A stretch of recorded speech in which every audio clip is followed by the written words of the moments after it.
नमस्कार साथियों, मैं मनीष मेवाल आप सभी का आपके अपने चैनल में तहे दिल से स्वागत और अभिनंदन करता हूं। मैं उम्मीद करता हूं कि आप सभी शानदार, जबरदस्त और जिंदाबाद होंगे और आप सभी की कक्षा 12 की जो तैयारियां हैं वो बिल्कुल धमाकेदार चल रही होंगी। और इन्हीं धमाकेदार तैयारियों को और भी धांसू बनाने के लिए आज हम लोग पढ़ने जा रहे हैं कक्षा 12 की अर्थशास्त्र में समष्टि अर्थशास्त्र का अध्याय 6 खुली अर्थव्यवस्था, समष्टि अर्थव्यवस्था मैक्रो इकोनॉमिक्स का अध्याय 6 का लेक्चर नंबर 9। और आज इस लेक्चर 9 के साथ हमारा ये जो चैप्टर है वो पूरा कंप्लीट हो जाएगा और खुली अर्थव्यवस्था ओपन इकोनॉमी को हम लोग कंप्लीटली जो है डिस्कस कर चुके होंगे। और आज इस लास्ट लेक्चर में हम लोग कौन से टॉपिक डिस्कस करेंगे? आज हम लोग बात करेंगे प्रबंधित तृतीय विनिमय प्रणाली की, जिसको इंग्लिश में मैनेज्ड फ्लोटिंग सिस्टम कहा जाता है। और उसके बाद एक बड़ा ही इंपॉर्टेंट टॉपिक डिस्कस करेंगे बच्चों, जिसको कहा जाता है विनिमय दर का निर्धारण, कि ये जो फॉरेन एक्सचेंज है उसका निर्धारण किस प्रकार से होता है, किस प्रकार से डिटर्मिनेशन होता है कि भैया $1 का 70 रुपये रहेगा या 72 रुपये रहेगा, किस प्रकार से डिटरमाइन होता है, वो अपन लोग आज के लेक्चर में डिस्कस करेंगे। और ये है बच्चों आप लोगों के लिए शानदार कोर्सेज, कक्षा 12 अर्थशास्त्र, कक्षा 12 राजनीति विज्ञान, कक्षा 12 भूगोल, जिसमें आप लोगों को मिलेंगे डाउट सॉल्विंग ग्रुप्स, आपको मिलेंगे हैंड रिटन नोट्स, आपको मिलेंगे हर क्लास के PDF, आपको कराए जाएंगे मॉडल पेपर और आपके होंगे आपकी अपनी एप्लीकेशन पर ऑब्जेक्टिव टेस्ट। ये संपूर्ण तैयारी आपकी होने वाली है, बेहतरीन तैयारी होने वाली है। और इन कोर्सेज को लेने के बाद अब मैं पूरे विश्वास के साथ कहता हूं कि आपका डाउट 0% होगा बच्चों, आपका डाउट 0% होगा और जो मार्क्स होंगे वो 100% होंगे। 100% मार्क्स होंगे। इतनी सारी सुविधाएं आपको नाम मात्र फीस में मिल रही है, तो कोई भी बच्चा ना चुके, इन 2 नंबरों पे टीम को कॉल करे और आप अपने जो जो सब्जेक्ट्स आपके पास है उनके कोर्सेज चालू करवाए। और ये है आपका अपना एप्लीकेशन, लर्निंग आर्ट्स का एप्लीकेशन, जिस पर आपको ये सारे कोर्सेज उपलब्ध हैं। तो इस एप्लीकेशन को भी डाउनलोड कर लीजिएगा, इसका लिंक मैंने डिस्क्रिप्शन में डलवा रखा है। तो चलिए शुरू करते हैं आज के लेक्चर को। प्रबंधित तृतीय, ठीक है, अब इसको हम लोग कहते हैं मैनेज्ड फ्लोटिंग सिस्टम। या देखिए, अभी तक आप लोगों ने 2 प्रकार की जो विनिमय दर है, एक्सचेंज रेट है, उसको समझा है। 2 प्रकार की कौन कौन सी है? एक तो स्थिर विनिमय प्रणाली पढ़ी, फिक्स्ड एक्सचेंज रेट पढ़ा, जिसमें जो केंद्रीय बैंक है वो अपनी बड़ी भूमिका निभाता है, जिसमें हमने चर्चा करी थी ब्रेटन वुड्स समझौते की चर्चा करी थी। उससे पहले जो गोल्ड स्टैंडर्ड चला करता था उसकी चर्चा करी थी। तो गोल्ड स्टैंडर्ड और ब्रेटन वुड्स वाला जो समझौता है उसकी चर्चा हम लोग कर चुके हैं कि गोल्ड में पहले सारी करेंसियों की वैल्यू जो है गोल्ड के हिसाब से कर दी, फिर ब्रेटन वुड्स में सारी करेंसियों को डॉलर के बराबर रखा गया कि $1 में ये करेंसी इतनी है। तो ये व्यवस्था हम लोग पढ़ चुके हैं। फिक्स्ड एक्सचेंज रेट हम लोग पढ़ चुके हैं। तो हम लोगों ने 2 प्रकार की विनिमय व्यवस्थाएं पढ़ी, एक स्थिर विनिमय प्रणाली पढ़ी। स्थिर विनिमय प्रणाली, जो फिक्स्ड एक्सचेंज रेट जिसको कहा जाता है, ये स्थिर विनिमय प्रणाली में जैसा कि ब्रेटन वुड्स का हो गया, और जहां पे केंद्रीय बैंक हस्तक्षेप करता था और वो अपनी तय करता था कि साहब इतनी होगी, और एक बार हो गई फिर वो लंबे समय तक चला करती थी। उसके अलावा जो दूसरी हमने पढ़ी उसको हम लोग तृतीय विनिमय प्रणाली, कौन सी विनिमय प्रणाली कहते हैं? तृतीय विनिमय प्रणाली कहते हैं। तृतीय कहेंगे, फ्लेक्सिबल या फ्लोटिंग जो सिस्टम है वो कहेंगे, जिसमें क्या है कि मार्केट के बेसिस पे, बाजार के आधार पर तय होता है। किसके आधार पर तय होता है? बाजार के आधार पर। बाजार में किसके आधार पर? मांग और पूर्ति के आधार पर, कि इसकी मांग, डिमांड कितनी है और इसकी सप्लाई कितनी है, इस बेसिस पर तय होता है। तो हम लोगों ने स्थिर और तृतीय दोनों बड़े विस्तार से, विस्तृत तरीके से पढ़ लिए हैं। अब देखिए, आज जो हम लोग पढ़ रहे हैं प्रबंधित तृतीय पढ़ रहे हैं, मैनेज्ड फ्लोटिंग सिस्टम या managed flexible exchange rate system. कौन सा पढ़ रहे हैं? Managed floating system, manage floating system. अब ये managed floating exchange rate system क्या है उसको देखिएगा। याद करिए, आप लोगों ने जब शुरुआत इकोनॉमिक्स की करी होगी तो आपने 2 प्रकार की अर्थव्यवस्थाएं पढ़ी होंगी, समाजवादी अर्थव्यवस्था और पूंजीवादी अर्थव्यवस्था। और जब मैंने आपको पढ़ाया था तो मैंने कहा था कि भारत में इन दोनों का मिश्रण चलता है, मिश्रित अर्थव्यवस्था, जिसमें समाजवाद के भी गुण हैं और पूंजीवाद के भी गुण हैं। तो जिस प्रकार से वहां पर समाजवाद और पूंजीवादों के गुण को लेकर के मिश्रित अर्थव्यवस्था का निर्माण हुआ था, यहाँ पर भी जो प्रबंधित तृतीय है या जो managed floating exchange rate system है, ये दोनों का मिश्रण है, जिसमें फिक्स्ड एक्सचेंज रेट और फ्लेक्सिबल एक्सचेंज रेट, ठीक है, फिक्स्ड एक्सचेंज रेट और फ्लोटिंग एक्सचेंज रेट है, इन दोनों का मिश्रण है। फिक्स्ड एक्सचेंज में क्या था कि सेंट्रल बैंक कंट्रोल करेगा, और फ्लेक्सिबल में क्या हुआ करता था कि मार्केट फोर्सेस तय करेंगे डिमांड और सप्लाई है। तो इसमें दोनों का काम है, यहाँ पे मार्केट फोर्सेस तय भी करेगी और समय समय पर सेंट्रल बैंक हस्तक्षेप भी करेगा, इंटरफेयर भी करेगा। इसलिए इसको क्या कहा गया है? मैनेज्ड फ्लोटिंग कहा गया है। फ्लोटिंग का मतलब क्या होता है? परिवर्तन होगा, चेंजेस होंगे और चेंजेस मार्केट के अकॉर्डिंग होंगे, और मैनेज करने वाला सेंट्रल बैंक भी है, इसलिए हम इसको क्या कहते हैं? Managed floating exchange rate system कहते हैं। आइए जानते हैं इसके बारे में किसी औपचारिक अंतर्राष्ट्रीय समझौते के बिना विश्व में उत्तम विनिमय प्रणाली का उदय हुआ, जिसे उत्तम रूप में प्रबंधित तृतीय विनिमय दर प्रणाली कहा जाता है। तो अब एक बेस्ट जो विनिमय प्रणाली है वो है प्रबंधित तृतीय विनिमय प्रणाली, managed floating exchange rate system की शुरुआत हुई। परंपरागत रूप से अंतरराष्ट्रीय मौद्रिक अर्थशास्त्रियों ने अपना ध्यान निश्चित या लचीली विनिमय दर प्रणाली के ढांचे पर केंद्रित किया। लचीली, या तो आप इसे लचीली विनिमय प्रणाली लिख दीजिएगा जो फ्लेक्सिबल वाली है, या उसको तृतीय विनिमय प्रणाली भी कहा जाता है। जो भी आप वर्ड यूज करना चाहे करिए, कोई चिंता वाली बात नहीं है। तो परंपरागत रूप से अगर देखें, शुरुआती रूप से अगर हम लोग देखते तो अंतरराष्ट्रीय मौद्रिक जो अर्थशास्त्री है उन्होंने पूरा का पूरा ध्यान या तो निश्चित स्थिर वाली पर रखा कि या तो फिक्स्ड एक्सचेंज रेट सिस्टम हो सकता है या फ्लेक्सिबल, या जिसको फ्लोटिंग एक्सचेंज रेट सिस्टम कह रहे हैं वो हो सकता है। दोनों में से कोई सा एक हो सकता है, इस पे ज्यादा फोकस था। बट ब्रेटन वुड्स प्रणाली के अंत के साथ कई देशों ने प्रबंधित फ्लोटिंग विनिमय दरों की पद्धति को अपनाया। पर जैसे ही ब्रेटन वुड्स प्रणाली का धीरे धीरे अंत होता है, 1970 के बाद के दौर की बात कर रहा हूं मैं, जब ब्रेटन वुड्स प्रणाली का अंत होता है, जहां पर हर करेंसी को डॉलर के साथ जोड़ा गया था कि सब $1 इतना रुपया, $1 ये इतनी करेंसी, $1 ये इतनी करेंसी। तो उस प्रणाली का, उस सिस्टम का जब अंत होता है तो कई देशों ने कौन सी सिस्टम अपनाया? प्रबंधित फ्लोटिंग विनिमय दरों की पद्धति को अपनाया। कौन सी अपनाई है? मैनेज्ड फ्लोटिंग विनिमय दर पद्धति, exchange rate system, exchange rate system, इसको अपनाया है ब्रेटन वुड्स प्रणाली के अंत के साथ। ये एक ऐसी प्रणाली, अब अगर आपसे पूछ लिया जाए कि भैया जो प्रबंधित तृतीय विनिमय प्रणाली है उसके बारे में बताइए वो क्या होती है, तो हमें क्या लिखना है? ये एक ऐसी प्रणाली को संदर्भित करता है जिसमें विदेशी विनिमय दर बाजार शक्तियों द्वारा निर्धारित की जाती है। बाजार शक्तियों द्वारा निर्धारित की जाती है, इसका मतलब क्या हुआ बच्चों कि मांग और पूर्ति पर निर्भर है। किस पर निर्भर है? मांग और पूर्ति पर, डिमांड और सप्लाई पर निर्भर है। डिमांड और सप्लाई पर निर्भर है, और डिमांड और सप्लाई पर निर्भर है, इसका मतलब क्या हुआ कि ये कौन सी है बच्चों? कौन सी व्यवस्था हो गई? ये फ्लेक्सिबल वाली हो गई, तृतीय व्यवस्था हो गई। क्योंकि तृतीय विनिमय प्रणाली में ही क्या हो रहा था कि डिमांड और सप्लाई पर डिपेंड था, बाजार शक्तियां जो है, मार्केट फोर्सेस है, उन पर डिपेंड था कि जितनी मांग और सप्लाई होगी उस हिसाब से होगा। ओके, तो ये वाला जो गुण है ना, ये तो तृतीय का हो गया। उसके बाद देखिए, और केंद्रीय बैंक विदेशी मुद्रा बाजार में हस्तक्षेप के माध्यम से विनिमय दर को प्रभावित करता है। और केंद्रीय बैंक जो विदेशी मुद्रा बाजार है उसमें हस्तक्षेप करेगा, इंटरफेयर करेगा, इसके माध्यम से वो विनिमय दर को क्या करेगा? प्रभावित करेगा। तो अब यहाँ पे केंद्रीय बैंक अपना हस्तक्षेप दे रहा है, इसका मतलब ये क्या है? ये स्थिर वाला गुण है। स्थिर विनिमय प्रणाली जो फिक्स्ड एक्सचेंज रेट सिस्टम है, ये उसका गुण है।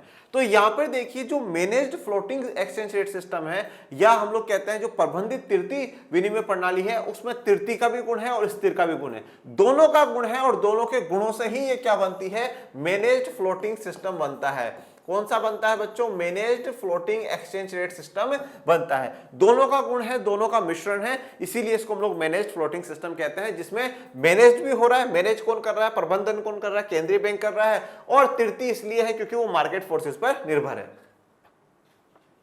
लचीली विनिमय दर, लचीली का मतलब कौन सा हो गया? जो तृतीय विनिमय दर है। अब उसका कौन सा गुण है इसमें? विनिमय दर मुख्य रूप से बलों द्वारा निर्धारित की जाती है। ये बाजार बलों होगा बेटा, बाजार बलों या बाजार फोर्सेस इंग्लिश में लिखा जाता है, तो उसका हिंदी बलों कर रखा है, या बाजार द्वारा निर्धारित की जाती है। आप सिर्फ ये कर लीजिएगा, बाजार द्वारा निर्धारित की जाती है, जिसमें मतलब जो उसकी मांग है, जो उसकी डिमांड है, डिमांड कितनी है और उसकी सप्लाई कितनी है। अब ये डिमांड और सप्लाई आप पूरा पढ़ चुके हो कि किन किन कारणों के कारण जो है फॉरेन करेंसी उसकी डिमांड होती है और किन किन कारणों के कारण सप्लाई होती है।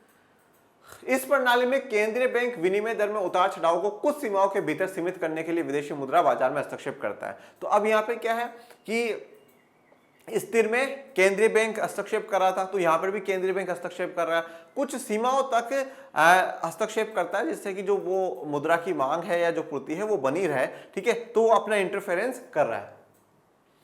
इसका उद्देश्य विनिमय दर को वांछित लक्ष्य मूल्यों के करीब बनाए रखना है।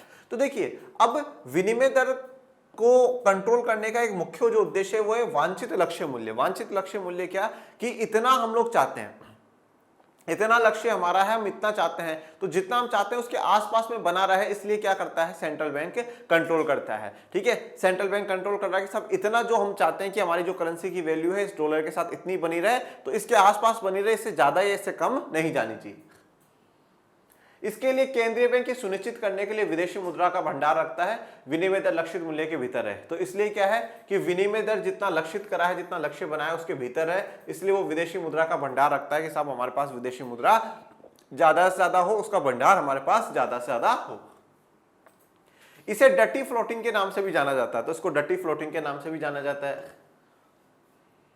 डटी फ्लोट एक ऐसी प्रणाली है जिसमें किसी देश की मुद्रा का मूल्य से दूसरों के संबंध में बदलने की अनुमति है, लेकिन इसे एक विशेष सीमा के भीतर रखने के लिए सेंट्रल बैंक भारत के मामले में आरबीआई द्वारा नियंत्रित या हेरफेर किया जाता है। तो डटी फ्लोट एक ऐसी प्रणाली है जहां पर किसी देश की मुद्रा का दूसरे के संबंध में बदलाव किया जा सकता है, अनुमति है, और इसका कंट्रोल जो है सेंट्रल बैंक करता है। भारत के मामले में आरबीआई है, उसका नियंत्रित या हेरफेर कर सकता है। जैसे अपन लोगों ने देखा था अवमूल्यन है, पूर्ण मूल्यन है, डिवैल्यूएशन और रिवैल्यूएशन अपन ने देखा था, तो वहां पे कौन कर रहा है, वहां पर हमारा केंद्रीय bank reserve bank of India, हमारे देश की सरकार ही कर रही है ना। सरकार कर रही है मतलब वो रिजर्व बैंक ऑफ इंडिया से पूछताछ कर करके बातचीत करके यही करा होगा, तो हम लोग कर सकते हैं, केंद्रीय बैंक कर सकता है। तो यहाँ पे जो इस प्रकार से कंट्रोल हो रहा है वह डटी फ्लोट के रूप में आ जाता है। इसकी तुलना क्लीन फ्लोट से की जा सकती है जहां सेंट्रल बैंक हस्तक्षेप नहीं कर सकता। अब कौन से में हस्तक्षेप नहीं करता है केंद्रीय बैंक, जो फ्लेक्सिबल वाली होगी, जो लचीली होगी, तृतीय विनिमय प्रणाली होगी, उसमें नहीं करता, उसमें पूरा मार्केट फोर्सेस होता है, तो वो क्लीन फ्लोट होता है और ये डटी फ्लोट होता है। चलिए अब हम आ जाते हैं विनिमय दर का निर्धारण। अब हमारा जो लास्ट टॉपिक है वो यही है कि डिटर्मिनेशन ऑफ एक्सचेंज रेट।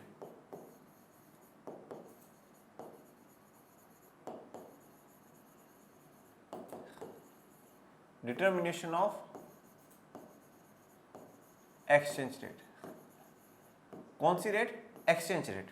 जो एक्सचेंज रेट है उसको किस प्रकार से डिटरमाइन करा जाए कि साहब $1 है वो 70 रुपए में होगा या $1 60 रुपए में होगा, इस प्रकार से किस प्रकार से उसको तय किया जाए वो अपन लोग समझते हैं। देखिए कोई भी चीज इतनी डिफिकल्ट है नहीं जितनी हम लोग उसको बना देते हैं, तो ये हमारे हाथ में होता है कि हम किसी को आसान बनाएं या डिफिकल्ट बनाएं। तो अब एज अ टीचर मेरा तो यही काम है कि मैं आसान बनाऊं। अभी तक आप लोगों ने व्यष्टि अर्थशास्त्र में इतने अध्याय पढ़ लिए, समष्टि में ऑलमोस्ट पूरा ही आपने पढ़ लिया है। ठीक है, एक चैप्टर एक राष्ट्रीय आय वाला बाकी रह गया, बाकी सब कुछ आप पढ़ ही चुके हैं। तो हम लोग ये कहते हैं कि जब भी किसी चीज का हम एक्सचेंज करते हैं, हम कोई सामान खरीदते बेचते भी हैं, तो हम जो एक्सचेंज करते हैं वो डिपेंड करता है हमारी डिमांड पर और हमारी सप्लाई पर, कि डिमांड कितनी है और सप्लाई कितनी है। 2-3 उदाहरण पहले अपन आसान भाषा में समझते हैं, फिर आगे बढ़ेंगे। सबसे पहली बात तो मुझे आज एक बात बताइए, जब आप मार्केट में जाते हैं, मार्केट में गए, अब मार्केट में जब जनरली जो अपनी मम्मी होती है, घर में भाभियाँ होती हैं, जो लेडीज अगर कहीं जाती है तो 100% तय है वो बार्गेनिंग करके ही आती है कि नहीं भैया 1000 में नहीं, 500 में दो, 700 में दो, इस प्रकार से। अब जैसे मान लीजिए एक दुकान पे अपन चलते हैं और उस दुकान पे जो सामान ले रहे हैं उस दुकानदार ने बोला कि भैया मैं इसके रुपए 1000 रुपए है, आप मुझे 1000 रुपए दीजिए। हम जनरली 1000 देंगे नहीं, हमें नहीं लगता कि वो 1000 की है, तो आपको वो बोलेगा भैया आप बताओ आप कितना देना चाहते हो, तो आप बोलोगे मैं तो 500 दूंगा, 500 से 1 रुपया ज्यादा नहीं दूंगा। पर देखो सौदा उसी पर होगा जिसमें ना उसको घाटा हो और ना आपको घाटा हो, मतलब ना उपभोक्ता को बुरा लगे और ना बेचने वाले को बुरा लगे। अब वो ये बोलेगा कि नहीं नहीं भैया 500 तो बहुत कम है यार, आप तो बिल्कुल आधी रेट, इतना तो हमारे घर में ही नहीं आया, मतलब इससे ज्यादा तो मुझे खरीदने में लगे, तो फिर मैं आपको सस्ते में कैसे बेच सकता हूँ। तो एक काम करो, चलो आप 800 दे दो, ना आपकी ना मेरी, आप 800 दे दो, क्योंकि 1000 मैं मांग रहा हूं, 500 आप दे रहे हो, तो ये तो नहीं है, 800 दे दो। फिर 800 को भी तोड़ मोड़ के 770 750 तक आ गए, तो 750 एक वो रेट आ गए जिसपे मैं खरीदने को तैयार हूं और वो सामने वाला व्यक्ति बेचने को तैयार है। तो ये क्या हो गया, एक्सचेंज रेट हमारे तय हो गई कि साहब इतने पे अपन बेचेंगे, जिसमें डिमांड भी हो गई और सप्लाई भी हो गई। इसी प्रकार से क्या है कि आप अभी तक कॉन्सेप्ट पढ़ते हुए आए हो कि प्राइस बढ़ेगी तो डिमांड घटेगी, प्राइस घटेगी तो डिमांड बढ़ेगी, सप्लाई का भी पढ़ेंगे, प्राइस बढ़ेगी तो सप्लाई भी बढ़ेगी, इस प्रकार से। तो मार्केट में जहां पर भी सप्लाई का कर्व और डिमांड का कर्व इंटरसेक्ट कर जाए बच्चों, जहां पर भी कट लग जाए ना, जहां पर दोनों मिल रहे हैं, वो पोजीशन होती है जहां पर व्यक्ति खरीदने और बेचने के लिए तैयार रहता है। कि साहब मैं खरीदने को भी तैयार हूं और वो सामने वाला बेचने को भी तैयार है, जिसमें ना उसको नुकसान है ना उसको नुकसान है। ये एक वो रेट होती है जिस रेट पर व्यक्ति खरीदने को तैयार होता है। तो ये तो अपनी आम भाषा है। अब मेंटोस जिंदगी मतलब जो फॉरेन एक्सचेंज वाली जिंदगी है उसमें भी यही होता है कि साहब आप उसकी डिमांड जो कर रहे हो, demand and supply of foreign exchange, जैसे कि हम लोग कहते हैं डॉलर, और यहां पर हम रेट की बात कर लेते हैं। रेट का मतलब क्या है कि $1 is equal to how much rupees, कितने रुपए का है $1। तो उसमें अब इतने रुपए में इतना डॉलर की डिमांड और सप्लाई हो रही है, यहाँ पे डिमांड और सप्लाई कट हो जाएगा, इंटरसेक्ट हो जाएगा, ये आ जाएगा। तो मतलब जब बाजार का पूरा रोल है तो वहां पर मांग और पूर्ति के आधारों को देखते हुए ही होता है। बाजार में जब मांग वक्र पूर्ति वक्र को, डिमांड कर्व सप्लाई कर्व को इंटरसेक्ट कर देता है, कट करता हुआ बीच में से निकल जाता है, तो इंटरसेक्टिंग जो पॉइंट है बच्चों, वही क्या होता है, इक्विलिब्रियम माना जाता है, संतुष्टि का बिंदु, संतुलन वाला माना जाता है, जहां पे खरीदने और बेचने की तैयारी पूरी होती है। तो आइए अब अपन इसको और पूरे विस्तार से जानते हैं और समझते हैं। किसी वस्तु की कीमत की तरह, देखो क्या बोला, पहली बात क्या बोली, किसी वस्तु की कीमत की तरह लचीली विनिमय दर मांग और आपूर्ति की शक्तियों की परस्पर क्रिया से निर्धारित होती है। तो लचीली विनिमय दर जहां पर क्या है, केंद्रीय बैंक का, सरकार का कोई हस्तक्षेप नहीं है, तो वहां पर मांग और आपूर्ति जो है वो किसके, बाजार शक्तियों के है, उसके हिसाब से चल रही है। तो जैसे वस्तु की कीमत की तरह है ना, उसी प्रकार से यहां पर भी है, उसी हिसाब से चलेगा। जितनी डिमांड और सप्लाई होगी वो इंटरसेक्ट कर जाएगी और वो उस पर खरीद लिया जाएगा। संतुलन विनिमय दर उस स्तर पर निर्धारित की जाती है जहां विदेशी मुद्रा की मांग विदेशी मुद्रा की आपूर्ति के बराबर हो। तो संतुलन, अब इसमें संतुलन कब आएगा, इस विनिमय दर में संतुलन कब आएगा, जब विदेशी मुद्रा की जो मांग है, मतलब demand of foreign currency is equal to supply of foreign currency, मतलब जब फॉरेन करेंसी की सप्लाई फॉरेन करेंसी की डिमांड के बराबर आ जाती है, तभी क्या होगा, संतुलन होगा। तो ये वाला जो पॉइंट है ना बच्चों, ये वाला पॉइंट क्या हो जाएगा, संतुलन का पॉइंट हो जाएगा। ये सप्लाई हो जाएगा, ये डी हो जाएगा। ठीक है, अब देखो मेरी बात बड़े ध्यान से सुनना, समझना इस चीज को। ये वाई एक्सिस है, ये एक्स एक्सिस है। अभी अपना डिमांड कर्व है, डी अपना डिमांड कर्व है और एसएस अपना सप्लाई कर्व है ना। अब डिमांड कर्व आपको सब हमेशा पता है कि ये जो है डाउनवर्ड होता है, ठीक है, गिरता हुआ होता है। क्यों? क्योंकि जैसे जैसे प्राइस बढ़ती जाएगी तो वैसे वैसे वो डाउन जाता जाएगा। और ये सप्लाई कर्व है, ये हाई हो रहा है, जैसे जैसे प्राइस बढ़ेगी वैसे वैसे सप्लाई भी बढ़ेगी। तो ये वाला जो पॉइंट यहाँ पर आएगा बीच में, जहां पे सप्लाई कर्व और वो उसको काट देगा, वह वाली कंडीशन हमारी क्या कहलाएगी, हमारे लिए इक्विलिब्रियम, संतुलन का बिंदु कहलाएगी। पहली बात। दूसरी बात यहाँ पे देखिए, दूसरी चीज यहाँ पे बड़े ध्यान से देखिएगा बच्चों, यहां पर आप एक चीज देखिए कि यहां पर डिमांड ज्यादा है। ये वाला अगर मैं एरिया देखूं, इस वाले एरिया में देखो सप्लाई यहां पर है और डिमांड यहां पर है, मतलब दिन रात का अंतर हो रहा है। सप्लाई तो यहां है, डिमांड यहां पर। तो जब सप्लाई यहां, डिमांड यहां, तो ये तो क्या दर्शा रहा है, एक्सेस डिमांड को दर्शा रहा है कि भैया अधिक डिमांड है, जितनी होनी नहीं चाहिए थी उससे भी ज्यादा है, एक्सेस डिमांड है। और ये वाला ऊपर वाला देखो, डिमांड अब पीछे, सप्लाई आगे है, तो ये वाला जो एरिया है ये किसको दर्शा रहा है, ये एक्सेस सप्लाई को, अत्यधिक पूर्ति को दर्शा रहा है कि भैया सप्लाई ज्यादा है, डिमांड क्या हो गई है, कम हो गई है। यहां एक्सेस डिमांड है और यहां एक्सेस सप्लाई है, ठीक है। अब जब एक्सेस डिमांड और एक्सेस सप्लाई होगी तो उसमें केंद्रीय bank managed floating exchange rate system है, वो सही से काम करेगा और केंद्रीय बैंक थोड़ा सा उसको कंट्रोल करने की कोशिश करेगी। बाकी तो जो भी है मार्केट पे निर्भर रहेगा, मतलब काफी हद तक जो चीजें हैं वो मार्केट पे निर्भर रहेंगी। और कुछ चीजों में सेंट्रल बैंक बीच में हस्तक्षेप करता है, manage floating exchange rate system है। बट अब भी हम यहाँ पे manage floating exchange rate system को ध्यान में रख करके नहीं देख रहे हैं। अब देखिए विनिमय दर में परिवर्तन, देखिए अभी विनिमय दर में निर्धारण देख लिया, अब विनिमय दर एक्सचेंज रेट में परिवर्तन। अब आपको यह तो पता चल गया कि संतुलन कब आएगा, जब जो मांग वक्र है वो पूर्ति वक्र को कट करते हुए जाए, जहां पर दोनों इंटरसेक्ट हो जाते हैं, कट कर देते हैं, दोनों बराबर हो जाते हैं, उस कंडीशन पे हमें क्या संतुलन मिल जाएगा। पर अगर इसमें परिवर्तन होता है, अब परिवर्तन किस किस में हो सकता है बच्चों, परिवर्तन दो ही चीजों में हो सकता है, या तो डिमांड में होगा या सप्लाई में, डिमांड या सप्लाई में परिवर्तन हो सकता है। और परिवर्तन होने का मतलब यह है कि दो ही कंडीशन हो सकती है, या तो परिवर्तन डिमांड में इंक्रीज हो गया, डिमांड बढ़ गई भैया, या यह हो सकता है कि डिमांड डिक्रीज हो गई। या तो डिमांड इंक्रीज हो गई है या डिमांड डिक्रीज हो गई। इसके अलावा सप्लाई में भी यही हो सकता है, सप्लाई इंक्रीज हो सकती है, सप्लाई डिक्रीज हो सकती है। तो जो विनिमय दर है, एक्सचेंज रेट है, उसमें परिवर्तन आएगा, चेंजेस आएगा। चेंजेस कैसे आएगा? या तो इंक्रीज इन डिमांड या डिक्रीज इन डिमांड, या इंक्रीज इन सप्लाई या डिक्रीज इन सप्लाई। मतलब या तो आपकी मांग बढ़ जाए या आपकी मांग गिर जाए, या आपकी पूर्ति बढ़ जाए या आपकी पूर्ति गिर जाए। ओके, तो इस प्रकार से परिवर्तन आएगा। अब एक एक को डिस्कस करते हैं। सबसे पहले देखते हैं मांग में बदलाव। हम विनिमय दर में परिवर्तन या विनिमय दर में बदलाव देख रहे हैं। इस विनिमय दर में बदलाव में सबसे पहले जो हम लोग डिस्कस करेंगे वो किसमें करेंगे? मांग में बदलाव। मांग में परिवर्तन या तो मांग में वृद्धि या मांग में कमी हो सकती है। तो या तो वो क्या होगा? मांग में वृद्धि को दर्शाएगा, इंक्रीमेंट दिखाएगा, इंक्रीज इन डिमांड दिखाएगा, या डिक्रीज इन डिमांड दिखाएगा। दो ही चीजें हो सकती है, या तो भाई वृद्धि होगी या बढ़ेगा। भाई जैसे आज मैं आपको एक बात बोलता हूं, मैं जैसे बोलता हूं कि भाई जो मेरा पेमेंट है उसमें चेंज आ गया है, मेरा पेमेंट बदल गया, परिवर्तित हो गया है। अब परिवर्तन होने में दो ही केसेस हो सकते हैं, या तो मेरा पेमेंट बढ़ गया या मेरा पेमेंट घट गया, बात खत्म। भाई अब परिवर्तन में और क्या है? भाई आज मैं कहूं यार वो व्यक्ति तगड़ा परिवर्तित हो गया, या तो वो बहुत ही अच्छा बन गया या वो बहुत खराब हो गया। जैसे कुछ लोग ऐसे होते हैं ना, जिनको कभी मिलो वो बहुत अच्छे होते हैं, पर कभी साल 2 साल अगर गलत संगत में रह जाते हैं तो फिर उनसे बेकार व्यक्ति कोई दिखता ही नहीं है। या कोई ऐसे व्यक्ति होते हैं जो बहुत ही खराब रहते हैं, पर वो 2-3 साल खुद पे मेहनत कर करके इतने सफल बन जाते हैं। तो परिवर्तन या तो ज्यादा या बुरा, कम या अच्छा या बहुत बुरा, तो इस प्रकार का परिवर्तन है। तो यहाँ पर भी जो मांग में है या तो वृद्धि होगी, बढ़ोतरी होगी, या मांग में कमी आ जाएगी। सबसे पहले देखते हैं मांग में वृद्धि, किसमें? डिमांड में इंक्रीज हो रहा है। विदेशी मुद्रा की मांग में वृद्धि से मांग वक्र दाहिनी स्थानांतरित हो जाएगा। अब देखो, इसको बड़े ध्यान से देखिए। ये अपना कर्व हो गया, ये अपना y अक्ष,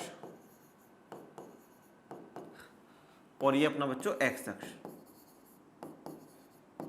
ये अपना सेंटर बिंदु पॉइंट। ये इधर अपनी आ जाएगी दर, रेट, और ये इधर जो मांग है वो क्या आ जाएगी? मांग आ जाएगी। अब अपन ये कहते हैं, जैसे ये वाला पॉइंट है, ये अपना डी हो गया। ओके,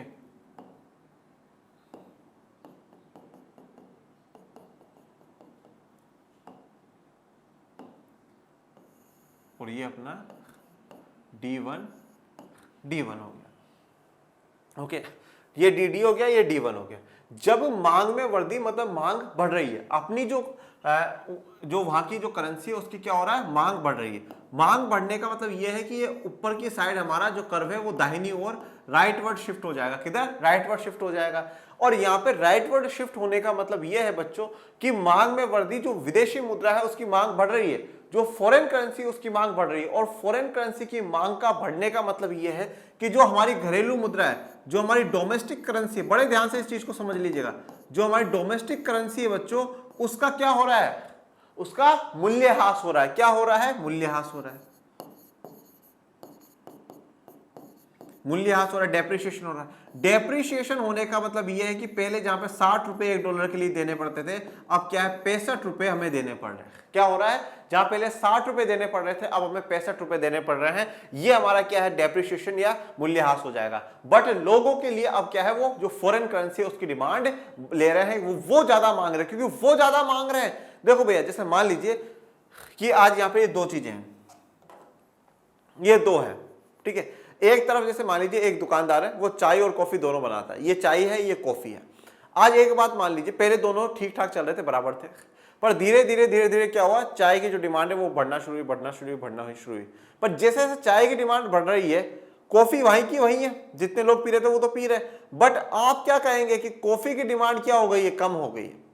कॉफी डेप्रिशिएट हो गई है, कॉफी गिर गई है, और चाय की जो है वो बढ़ गई है। तो यहां पर भी वही सीन है। अगर मान लीजिए डॉलर की डिमांड बढ़ रही है, इट मींस कि हमारा जो डोमेस्टिक करेंसी है वो डेप्रिशिएट हो रहा होगा, उसका मूल्यह्रास हो रहा होगा।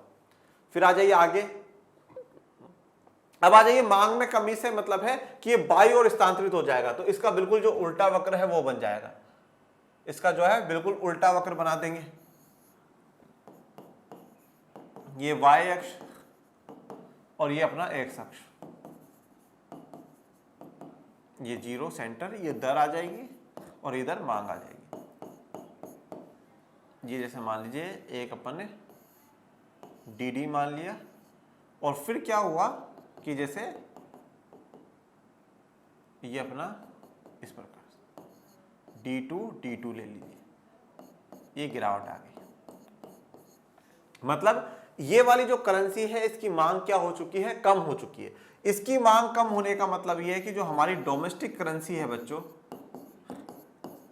डोमेस्टिक करेंसी का क्या हो रहा है, एप्रिसिएशन हो रहा है। क्या हो रहा है, एप्रिसिएशन हो रहा है। मूल्य वृद्धि जो कहते हैं वो मूल्य वृद्धि हमारी हो रही है। और मूल्य वृद्धि का मतलब क्या है, पहले जहां 60 रुपए थे अब हम 50 पे आ चुके हैं। ओके, तो मूल्य वृद्धि हो रही है। फिर आगे बढ़ते हैं, आपूर्ति में परिवर्तन। तो अब जो परिवर्तन हो सकता है वो या तो डिमांड में हो सकता है या सप्लाई में हो सकता है। डिमांड में इंक्रीज हो सकता है, डिक्रीज हो सकता है, दोनों देख लिए। अब आपूर्ति में परिवर्तन, सप्लाई में चेंजेस देख लेते हैं। तो सप्लाई में भी दो ही हो सकते हैं, या तो सप्लाई इंक्रीज हो जाएगी या सप्लाई डिक्रीज हो जाएगी। तो पहले अपन इंक्रीज को चर्चा कर लेते हैं। आपूर्ति में वृद्धि, यदि विदेशी मुद्रा की आपूर्ति सप्लाई बढ़ती है तो इसे आपूर्ति वक्र दाई और स्थानांतरित हो जाएगा। ठीक है, किधर स्थानांतरित हो जाएगा, दाई और स्थानांतरित हो जाएगा। ये तो ये वक्र देख लीजिए, ये अपना y एक्सिस, ये अपना x एक्सिस, ये 0, ये अपना जो जा रहा है ये ऐसे जा रहा है, सप्लाई कर्व जा रहा है, ये हो गया। ओके, अब जैसे जब सप्लाई बढ़ रही है तो उसका मतलब है ये यहां से अब ये वाला हो गया। अब ये जो हमारा नया वक्र है S1 इधर, तो ये इधर शिफ्ट हो जाएगा। और जब विदेशी मुद्रा की आपूर्ति बढ़ती है इसका मतलब यह है कि जो हमारी डोमेस्टिक करेंसी है बच्चों वो क्या हो रही है, मूल्य वृद्धि उसमें हो रही है। क्या हो रही है, मूल्य वृद्धि उसमें हो जाएगी। ये ऐसा कर्व बन जाएगा। यहां पर आप दिखा दीजिएगा, पूर्ति लिख दीजिएगा, और इधर अपनी दर आ जाएगी, इधर अपनी रेट आ जाएगी। ओके, ठीक है, कोई कंफ्यूजन आपको नहीं होना चाहिए, बहुत ही आसान है। ये सारे जो मांग के वक्र हैं, पूर्ति के वक्र हैं, आप लोग पढ़ चुके हैं व्यष्टि अर्थशास्त्र में, तो कोई डिफिकल्टी नहीं है। सिर्फ आपको ऐसा सोच करके चलना है कि मैं फॉरेन करेंसी को छोड़ो, फॉरेन करेंसी को गोली मारो, अपन तो सिर्फ सीधा सा अपना कोई वस्तु खरीदते बेचते हैं उस हिसाब से वक्र को देख रहे हैं और उसी हिसाब से अपन को देखना है। तो अब आपूर्ति में वृद्धि, अब लास्ट है इसमें आपूर्ति में कमी, तो वो वक्र बाई ओर चला जाएगा। तो उसमें सीधा सा पॉइंट ये हमारा बनेगा,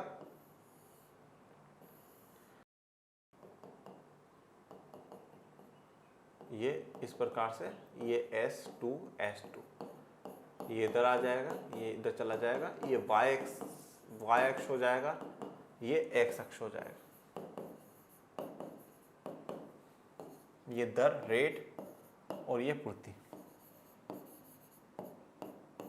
ओके, तो अब ये पहले यहां पर था, ये नॉर्मल वाला था, अब ये इधर शिफ्ट हो गया। थोड़ा सा बेटा प्लीज मैं रिक्वेस्ट है थोड़ा सा सही बना लीजिएगा, मेरे से थोड़ा सही नहीं बन पाया यहाँ पे, क्योंकि स्केल कुछ भी नहीं होता है इसलिए। तो ये बाई और स्थानांतरित हो जाएगा। ठीक है, तो ये सप्लाई की कमी है और इसमें हमारा जो करेंसी उसका मूल्यह्रास हो जाएगा।